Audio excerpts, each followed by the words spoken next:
We have with us Matt Rossell, whose undercover work began by accident when he responded to the pathetic cries of day-old kittens who were being experimented on at Boys Town Hospital.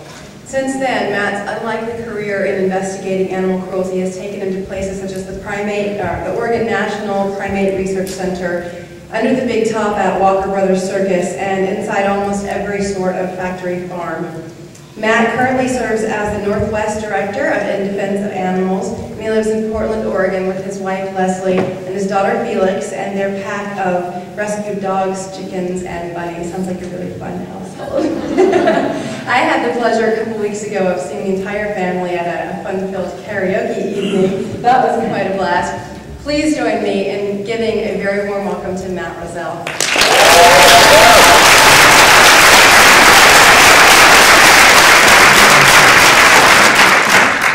Thanks a lot. I really appreciate this opportunity to be here with you all tonight, and thanks for sticking it out to the end. I know it's getting late. I'm going to talk about vivisection and animal research and how far we've come. But before I mention how far we've come in the last year, I have an obligation to tell you how far we still have to go. There are approximately 100 million animals being used in research labs in the U.S. And this is very approximate because 95% of these animals, the rats, the mice, and the birds, aren't even counted and are afforded no protections, even the very meager protections of the Animal Welfare Act. Of these, 70,000 are non-human primates, monkeys and great apes. 1,000 of those are chimpanzees. And we have the distinction in the U.S. of being the only country in the world that still does experiments on chimpanzees, our next of kin. But we all know that each one of these millions is an individual, and I had the privilege working in the primate lab of getting to know many of these individuals, the monkeys that I befriended and worked with undercover at the Oregon Primate Center. I want to tell you about one in particular, rhesus monkey 16162. I met her when she lived in the south wing of the Colony building. She was a female rhesus macaque. She was so meek, so scared, and so gentle, and so stressed out that she spent her whole life with chronic diarrhea, an industry term for monkeys that were so stressed they just are chronically sick. She was always pulling her hair out. She was almost always bald, often in the clinic. And her whole life she was so sick she was never used in the study, and they finally paid enough attention to her after 9 years of living like this to kill her and parts her out. That was 9 years ago, and unfortunately, we know from recent undercover investigations, whistleblower accounts, public documents, that nothing really has changed. We saw a big investigation in New Iberia this year at Louisiana Primate Lab, the largest of its kind, 6,000 monkeys, 320 chimpanzees, and in that undercover investigation, it revealed the conditions that are exactly as bad as I witnessed almost a decade ago. Monkeys and apes, every natural inclination denied, isolated, mistreated, left alone, scared, and bored. The undercover footage showed baby monkeys getting hit because they were resisting an invasive procedure. So the unattended, sedated chimps and monkeys falling off of perches and falling off of tables.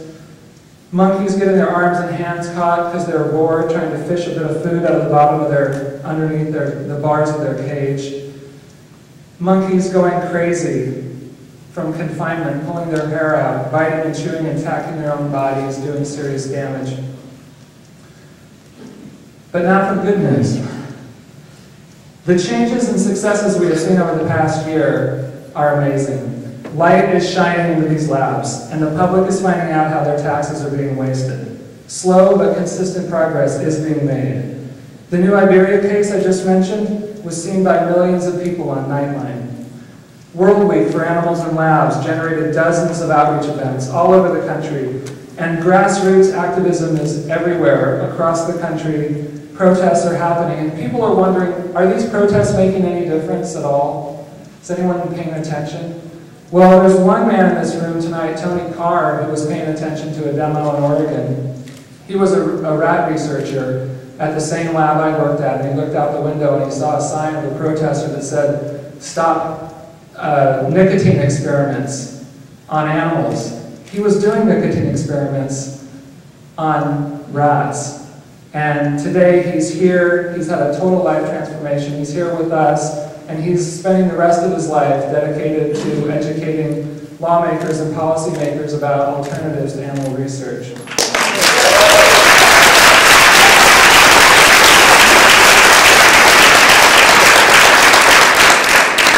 We are changing the hearts and minds of the public. A just-released Pew Charitable Trust poll shows that 50% of Americans now are opposed to animal research.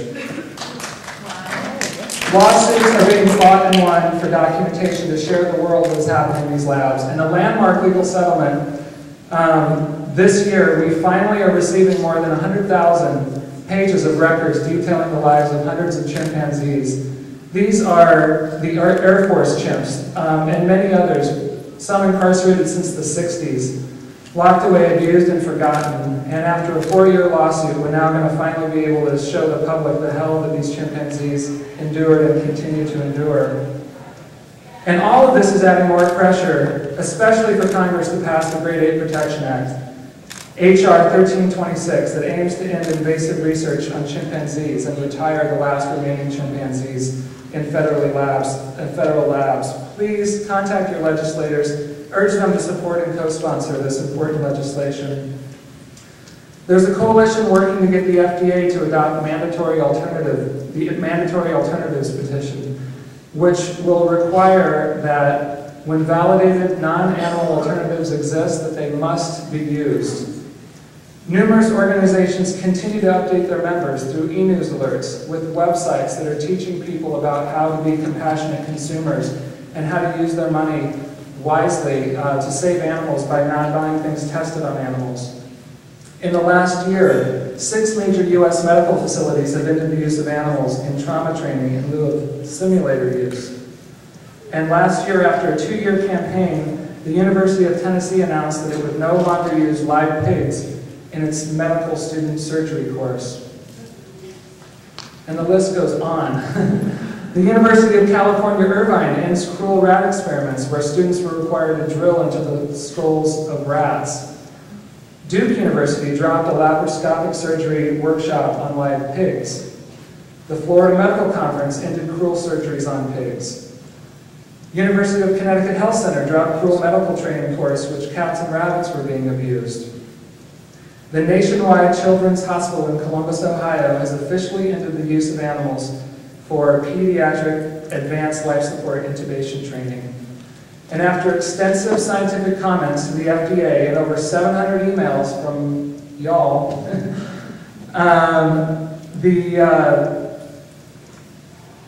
FDA has declared that a natural plant-based sweetener derived from stevia to be safe in foods and sparing thousands of lives of animals. Simplexity Health, an Oregon-based nutrition supplement manufacturer, agreed to stop needlessly injecting mice with deadly toxins that cause the animals to convulse in pain. The organizers for a thyroid disease conference at which a live dissection was performed on pigs was canceled, and now they're using human cadavers instead. And finally, a couple of recent developments. A May 29th National Academy's report concludes that Class B dealers are not necessary to provide random source dogs and cats for research. And if you're not sure, if you're unclear of what Class B dealers are, they are some of the most notorious criminals. They're rounding up dogs and cats anywhere they can. And this was exposed in a brilliant documentary on HBO called Dealing Dogs. And just earlier this month, a lawsuit settlement with the USDA was reached over access to annual reports from these facilities. And so from now on, we won't have to wait as long to get these reports, and they're going to be given to us electronically. The past year has seen many gains, but it's not without its losses. And on May 2nd, we lost an amazing advocate, Carol Noon, who founded Save the Chimps, the world's largest chimpanzee sanctuary, caring now for 282 chimpanzees. And to these chimpanzees living in abject misery, she is a savior. To the rest of us, her dedication and tenacity will continue to inspire us to keep working tirelessly as she did, to see the end of animal research. And there is no question that we will see the end. Animal research cannot continue. There is no better time than now to work towards the end. Innovative technologies being developed are better, faster, and cheaper than the outdated animal models. There's criticism from within the industry about how this good old boy network of funding is not working, how these senior scientists steeped in animal research are getting the lion's share of the money, and younger scientists with new ideas are being left out. The new administration has vowed to scrutinize the federal budget to eliminate waste, and President Barack Obama said in his inaugural address, quote, "The question we ask today is not whether our government is too big or small, but whether it works. Where the answer is no, programs will end." Well, clearly, the funding we're giving to animal rights needs to end, and it is not working. And yet, his stimulus package has allocated $10.4 billion to the NIH. Much of this, no doubt, will fund more of this animal research.